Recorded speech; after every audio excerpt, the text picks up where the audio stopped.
Ironic that a Batman figure from a storyline called The Cowardly Lot is bringing about fears that I've been having for the last year of McFarlane Toys' DC Multiverse.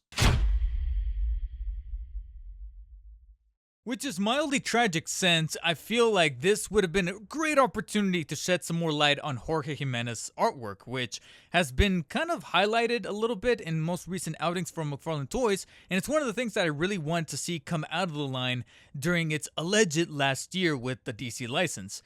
But to take a unique take on Batman, some of which have even hailed as potentially being their definitive look of Batman from the Cowardly Lot storyline, which I'll admit, I haven't really read the book, but I've definitely seen the cover art, I've seen the stylings of the artwork, I've seen, like I said, that badass artistry on the front of the book, and at the same time I know that it involves Scarecrow. It's kind of taking a much more unique and macabre take on the reason for why Scarecrow is one of the more revered villains from Batman's Rogues Gallery. And they decided to take that interpretation and still mold it and plaster it on another Hush body. Here it is again. And we've seen that on the, art. We've seen it on the promo pics when this guy went up for pre-order being one of the new red platinums. But again, the definition of that sticker, the red platinum sticker, is ever becoming much more murky to me, considering that we really need to question, is it truly a brand new figure, or is there enough tooling to really justify the red platinum variants? Because as I kind of stand before you here, like I said, the bulk of the figure is effectively just the Hush body again. And frankly, one of my fears, as I kind of touched upon at the beginning, is starting to slowly become realized in the form of feeling like I'm pulling the same figure out of the box. Something that I was kind of starting to seep in when dealing with Marvel Legends. And now it's happening on the last year. We almost made it to the finish line, and it's starting to creep into me on the sunset year, alleged sunset year, of the DC license with McFarlane. And I understand that we've been dealing with this for some time. We saw it, like I said, in the promo pics coming right out of the box. I practically saw it when I pulled the trigger on the pre-order. And I understand that for many, this body is practically a definitive interpretation. I feel like this guy is tied right up there with the Nightfall Buck as far as the tooling and the articulation that favors with an awful lot of people. And it's in their good graces. And I feel like maybe to kind of play just a little bit of devil's advocate, the reason for why I feel a little bit fatigued with this body is because recently there's been a bit of a surge in its utilization. I just covered the year 2 book, McFarlane designed Batman. That was the collector's edition with the crazy cape and all that. But I understood that underneath that we were dealing with the same tooling of the limbs, the sculpting, that abdominal piece, which you can blatantly see all throughout right here. I feel like at this point I am somewhat repeating myself. We got the bow-leggedness, although it's not as egregious as I've seen with some other Batman figures. But in terms of like the thickness of the thighs, the sculpting of the musculature, again, the specific creases to this design of the abdominal piece, the only thing that probably stands out as being somewhat retooled or reshaped ever so slightly to look a little bit different would have to be the chest plate that has a very unique Batman symbol right on top of it. But apart from that, everything else is just, like I said, very par for the course. The only thing that probably makes it a little bit easier on the eyes, and I guess nose, would have to be that it's not overly painted or coated in paint like the year 2 Batman was doing, where you're not dealing with so many coats above the plastic pieces to where it doesn't make it sound very, very squeaky, very loud when moving the joints about, but it also makes it much more flexible to move the articulation in different poses and also not feel like you're about to kind of break the figure or mess up or do any kind of scuffings and things like that. So they went with a much more muted down plastic that at the same time also favors the color scheming to, again, kind of strike the notion for many people, many collectors, that this could effectively be one of the more definitive takes on Batman. I would not judge anyone whatsoever if they realize that maybe this is their definitive Batman, because it's hitting all the right check marks as far as nailing the color scheme with this very muted dark gray. You have the black symbol, black diaper, black gauntlets, boots, etc. Again, sculpted and modeled after the traditional Hush look, but then of course the utility belt, which is definitely a highlight with this muted brown coated along the pockets on the sides. It's a very quintessential Bat utility belt. And overall, like I said, it does complete the ensemble in terms of actually looking pretty definitive.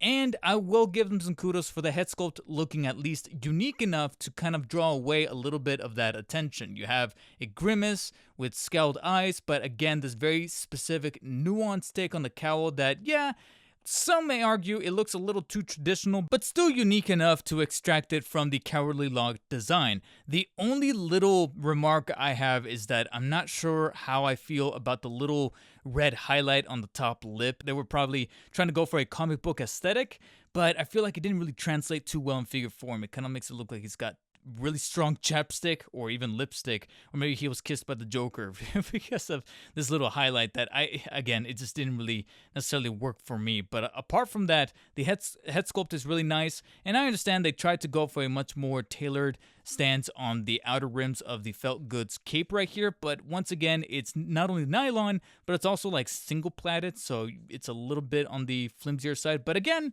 this still does the job a much firmer and much more serviceable for positioning and poses and dynamic stances versus a rubberized cape that we had in the past. And the articulation would definitely help with that as well, which I'm gonna completely breeze on through because, like I said, I feel like I just covered this. Head is able to rotate 360 degrees, arms can fully rotate 360 degrees vertically, as well as the hinge inside of that traditional Hush shoulder piece extend on over and kind of go a little above and beyond the 180 degree angle. And unlike the Year 2 Batman, you don't necessarily have a rubberized dynamic cape, though frankly, like I said, it's got its pros and cons, and I feel like that specific cape that came with the Year 2 was so stylized in such an unorthodox manner that I feel like it does a bit, it kind of almost makes me see the light when people prefer getting statues and sculptures over action figures. It's one of those rare cases where I'm like, I understand you folks. I actually do kind of get you guys. Versus something that's very felt goods, like right here,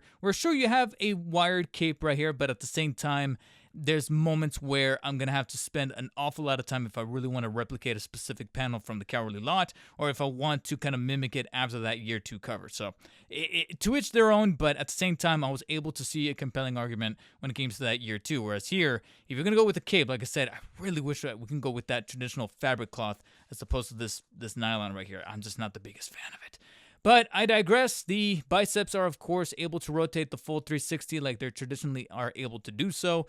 And the elbow joints are found right there that allow the full two pieces to extend and bend inwards almost all the way up right there. Of course, you're going to have the ball joints for the wrists and the ankles. So naturally, they're going to be able to move just like before. Full rotation on the wrists and movement up and down, inwards and outwards. The ankle is able to flex the foot up and down, rotate at the very top of the joint 360, as well as slightly pivot at the bottom, inwards and outwards, and slightly sort of incline. The torso, however, is just a bit more beneficial than the last one that I dealt with Year 2, because it is able to rotate the full 360 mid-torso and definitely extend towards the back. And frankly, I can't believe I'm saying this, but probably because of the way that they overhauled ever so slightly this chest plate. Like I said, something about it feels like this is arguably the only major different piece as opposed to other Hush bodies. I'm almost certain that this chest plate for sure didn't come from the Hush buck. It came from something else. I just can't put my finger on it exactly which body it was. But I just know that this time it does favor the extension and the crunching much more favorable than before. I'm definitely able to crunch the top part of the torso forwards much further than your traditional Hush 2 body, and extend towards the sides and even side to sides on the obliques. Definitely can kind of nudge the waist. It can't really rotate 360, but it can kind of nudge side to side there at the bottom of the waist around the diaper, but because of the thicker utility belt, it's not going to move as much as some other models have been able to do so with the same exact body, but it can definitely extend and nudge further as far as crunching on the obliques or front and back. Top legs extend towards the top about that far, right about right there. Extend towards the back pretty favorably, and even towards the sides right there, almost at the full 180 degree. Two joints at the knees that can fully bend all the way up, right about right there. I've already covered the ankles, and then naturally you're going to have the toes being able to bend almost all the way up right there at a very 90-degree styled cut of the foot. So again, pretty traditional. If you've already collected a handful of these Hush bodies, you exactly know what you're getting yourself into. You're mainly just getting this guy because you want to either complete your total McFarlane Batman collection, which, if anything, I think I might be on the cusp of doing so. I'm going to have to check a specific spreadsheet to see exactly if maybe I'm anywhere near the ballpark of maybe just missing a handful, like literally a handful, maybe underneath the double digits, I can kind of get to completion for that. Or you're just that big of a fan of the Cowardly Lot and you wanted that specific take on Batman realized in DC Multiverse form. And if you are, then you'll be happy to note that he does come with an extra pair of hands that both boast these double Batarang clipped right in between his fingers to make it look like he's about to throw them. Pretty badass and cool looking. But at the same time, there is still a little part of me that wishes that we would have gotten some Batarangs on the side loose, since one of his hands is already molded to show in a gripping sort of gesture, whereas the left hand, he's got the fisted hand. That's pretty standard for practically any body that uses the Hushbuck, and you're going to have those naturally holding hands. The Year 2 Batman even came with those. So I don't mind the extra hands here, and does make him look very Wolverine style. I know, blasphemy to even consider a Marvel character in here, but I do like the pose. I do like how, like I said, it looks like he's about to toss them or he's going to use them like a brass knuckles style. But at the same time, I just wish that we could have had something else tossed in there. I understand that this is not necessarily a collector's edition. It's not meant to go above and beyond on the accessories. It's got the felt goods cape, but there's got to be like just an extra little carrot on the stick to make something like this worthy of, like I said, that at the very least, that red platinum sticker. Because as it stands, again, it's checkboxing the Cowardly Lot design, almost like a skin being added to Injustice 2. Now you got the Cowardly Lot skin, but you're still dealing with the prior body that those developers designed and tooled and rigged together. You're just putting a new coat of paint on it. And effectively, that's what's happening right here, except the body in question is the Hushbuck. And we're able to swap out a few aesthetical choices from the chest plate, as I mentioned before, which I really do like, as well as the color scheme, which meshes together and again could definitely justify people's arguments to making this guy a potential definitive Batman in their collection, as well as the unique head sculpt. But apart from that, I'm thinking to myself, yeah, once the diehard collectors who are either huge fans of Cowardly Lot or like me feel like they're probably just a handful away from getting a complete McFarlane DC Multiverse Batman collection from when he acquired the license in 2020 till now, then you're probably going to start seeing this guy sit in different retailers. I'm making the prediction concrete here in video format right now. I feel like this guy may potentially sit once the realization comes to pass that, yeah, it's just a Hush body with a different coat of paint, and even though it's pleasing to the eye, it doesn't necessarily reinvent the wheel. And I'm not saying that every figure needs to do that completely, but at least one or two facets that I didn't really pick apart from before. And here, I just don't feel like that needle's being moved all that much more forward, especially when, like I said, we're kind of getting to the finish line of the DC Multiverse wave, and I want to see more chances being taken apart from just a skin swap. And therefore, the Cowardly Lot Batman secures a 6 out of 10 rating, a definitive okay figure. But if you're in either of those camps, don't let me stop you. You can definitely order it right now on GameStop or find it in your local store. Though, again, the fact that outside of GameStop, which I think initially was supposed to be an exclusive, and then somewhere that deal may or may not have fallen through, and now people are actively finding him, I think for sure at Targets, I think a couple of Walmarts, so your mileage may vary with this guy. And ultimately, I feel like if that instinct makes you jump at the chance of picking him up should you see him in store, I think that will be your calling. But if you feel like you can go without it, then I think you should probably listen to that gut instinct, because frankly, I feel like I might have fallen into some FOMO when ordering this guy through GameStop, and also to make sure that I got some free shipping on the Kingdom Come Superman. But that was just my scenario. I want to hear what you guys' scenarios are down in the comment section, and what you guys have down there. Hit the thumbs up button if you enjoyed this review, thumbs down if you did not, and as always, take care, stay humble, and see you later.